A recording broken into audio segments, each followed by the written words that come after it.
Hey, Dr. David Krohse here, and I wanted to jump in here and do a quick video about how a car accident or whiplash type of incident affects your spine and why it's so important to get in for some chiropractic care, do the right stretches and exercises so that you don't end up with long-term problems. And so when a person gets in a car accident situation, their head gets jerked forward and backward.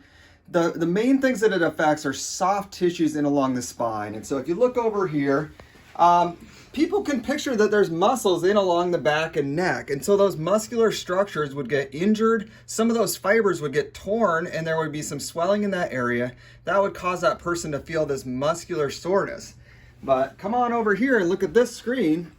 What I want you to understand is that in at the deeper levels of your spine, each of the bones in your spine, you have 24 bones, they have ligaments on the front and the back of each bone.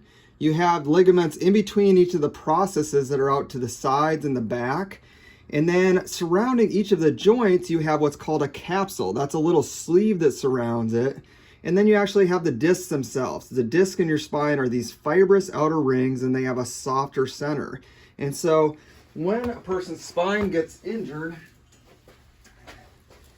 it's not just the muscles that get injured. These joints would get jerked hard, and some of those deeper tissues would get injured. That can lead to swelling in those areas, and that can cause the swelling in the area. If swelling's in the joint, that can cause pain right in that spot in the spine. It would give a person a pinch if they compress that joint. If the swelling is affecting one of these bigger nerves here, it can affect wherever the nerve goes to.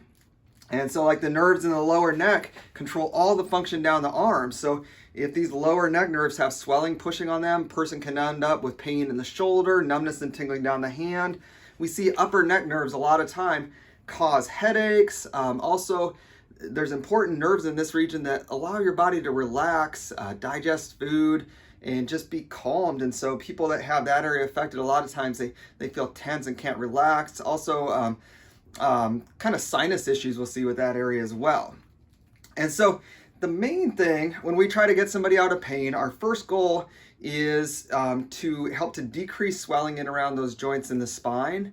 But the second thing that I have to explain for you is what happens if an area gets injured. And it kind of ends up being this good news, bad news situation. The good news is that your body has an ability to heal itself. The bad news is that its mechanism to heal is what's called scar tissue. So let's talk a little bit about that.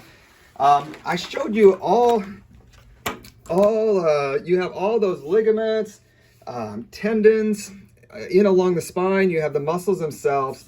If we looked at all those ligaments and tendons under a microscope and they've never been injured, they look essentially like that. When one of those spots gets injured, instantly your body's going to try to heal it, but its mechanism of healing is adding in bits of scar tissue. This is a tougher type of tissue. You can think of it as being like little pieces of Velcro in between these various layers.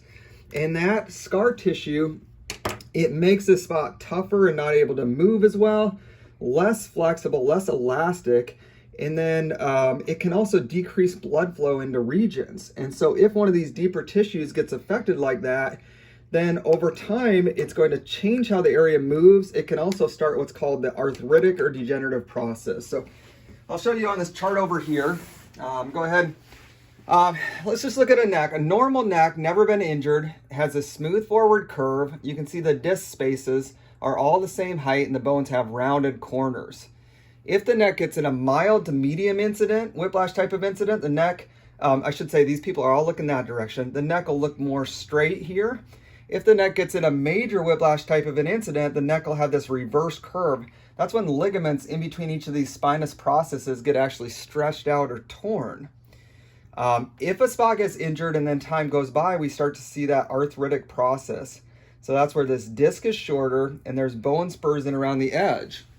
And again, the way that starts is this disc here gets injured, and so there's some scar tissue that forms on the edges of the disc, and that would decrease blood flow into this disc that already doesn't have hardly any blood flow or circulation to it.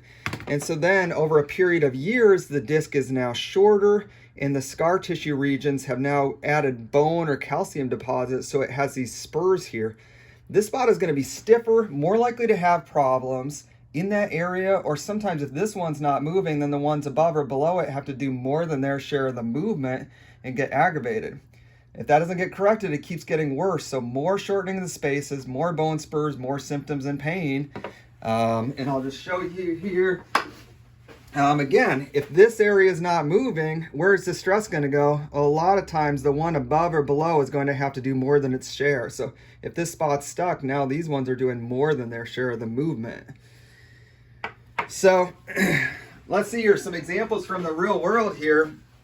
This is an example, normal neck again. This is actually my neck, and this lower neck here has arthritic and degenerative changes. So when I was 16, I was at a concert, and so I was at this concert. It was a rock concert, and people were crowd surfing. And if it was a cute girl, she'd jump off the stage, and people would hold her up and keep her up there for a minute or two, and then people would let her down gentle.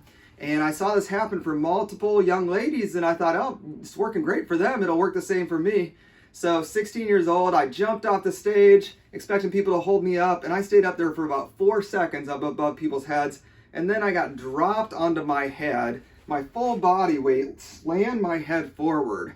And so at the time, I knew I was hurt. I took ibuprofen for 3 weeks, and then I was like, I'm fine. But the thing is, that spot got injured. The motion in that area never got corrected. I didn't go to a chiropractor. I didn't learn the right stretches to do, and so I got scar tissue. And as a result, I now have this moderate to even moderately severe amount of arthritis down at C5-6. This is Sherry, kind of the same story. Sherry was 16, and she was in her friend's car, and she was 18. Is that right, Sherry? Mid-20s. Okay, early, so she early was 20s. All right, she was mid-20s. She's sitting in her friend's car. She has her lights kicked up on the dash, and they're at a stoplight. And another car came up and ran into their car at 40 miles an hour. Her head got jerked forward. Those ligaments in the lower neck got stretched out and injured, and she didn't do any care. She probably took some ibuprofen or Tylenol for 3 or 4 weeks, maybe 6 weeks. How long? Oh, I don't know. I don't remember. It was such a long time ago. Okay, so anyways, she thought she was fine, but these spots got injured, scar tissue formed, and as a result, she has these significant amounts of arthritis in her lower neck that over the course of her life, they give her periodic flare-ups of symptoms down the arms, neck pain, and headaches. And so that's what we're trying to prevent, is when somebody gets injured, we want this area to heal normally. I do want to explain just one other concept. That's how this reverse curve in the neck. So if the neck gets in a whiplash and the neck gets this reverse curve like we see in Sherry's here, that has an effect in a couple different ways. So your neck's job is to keep your head balanced above your shoulders, and your head weighs about 10 to 12 pounds. When the neck has this normal alignment, these muscles on the back and sides of the neck have an easy job to do. If that whiplash happens and the neck gets this reverse curve, look at how those muscles now have this different line of pull. They have to work way harder to keep the head balanced. If we add a posture issue on top of that, they're working way harder. That creates a situation where a person says, oh, I just feel like I carry my stress in my neck and upper back. I feel like I need a massage. Even if I don't get a massage, or if I get a massage, it only feels better for like half a day, and then it just feels tight, just as tight. So that's the first reason we always want to do everything we can to get a person back as close to this ideal as possible. The second thing is your head weighs 10 to 12 pounds. When the alignment is good, the weight of your head comes down on these joints. Those are bone structures that can support the weight of your head.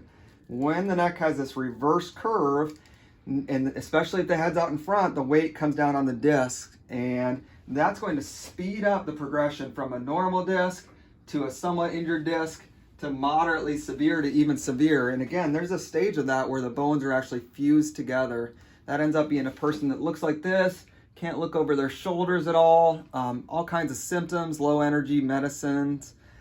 It's really not ideal. And so again, when somebody comes in with a car accident, we're gonna figure out what were the injuries that happened. We wanna get you out of pain as quick as possible. And our job is to get you, from an insurance perspective, is to get you back to pre-injury status, which means as good as you were before the accident. Well, from a pain perspective, that might happen fairly quickly, but as a good chiropractor, we say not only do we not want you out of pain in the short term, but we can't let you end up 5, 10, 15, 20 years down the road with your neck looking like that because that area healed with scar tissue. So when we do adjustments, we're trying to keep these spots that got injured moving properly so that as the scar tissue forms, it's still going to form, but it's going to form with normal flexibility because we're doing the right things and we have patients doing the right things after the car accident so that it doesn't get completely seized up and the person ends up with these major problems down the road. So if you've been in a car accident, if you have a friend who's been in a car accident, or even a bad slip and fall on the ice, a fall out of a tree, that's kind of the process that happens, and that's why we would recommend a thorough workup and a series of care where we get you healed, pre-injury status, and make sure that your body isn't going to end up with bigger problems down the road. So thanks for watching. If you have any questions, reach out to us here at Compass Chiropractic. My name is Dr. David Krohse. We got Sherry, man in the camera, and appreciate your time.